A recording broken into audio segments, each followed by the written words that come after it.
On parle depuis tôt ce matin, même depuis hier soir. Moody's qui a baissé, vous le savez peut-être, la perspective de la note de crédit allemande. L'Allemagne, dans l'œil du cyclone, désormais très légère réaction sur les marchés, il faut être honnête, aujourd'hui, puisqu'on reste sur des niveaux historiquement bas pour le Bund, le 10 ans allemand. Dans le détail, l'agence Moody's a évoqué donc dans ce communiqué la possibilité de voir Berlin supporter une grande partie du poids d'une éventuelle aide à des États comme l'Espagne. Notez que les Pays-Bas, le Luxembourg aussi sont également sous surveillance. La bourse de Madrid, pour information ce soir, dévisse encore, tombant à un niveau plus bas depuis 2003.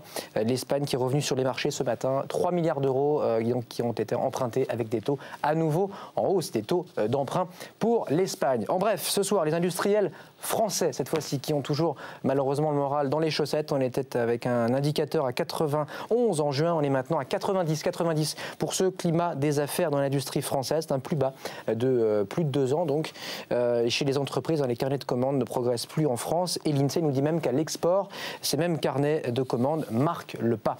Enfin, dans la guerre des brevets que se mènent Apple et Samsung, que se livrent Apple et Samsung, une tablette du coréen justement a été interdite à la vente désormais dans toute l'Europe. Décision de justice allemande qui donne ainsi raison à l'américain. Apple qui au passage ce soir vient de déposer une nouvelle plainte chez lui en Californie et se dit donc en droit de réclamer à Samsung pas moins de 2 milliards d'euros de dommages et intérêts. Donc son argument, Samsung a illégalement choisi de lui faire concurrence en le copiant. Ça c'est dit. Je vous rappelle le CAC pour terminer ce mardi, du rouge encore, quasiment 1% de baisse.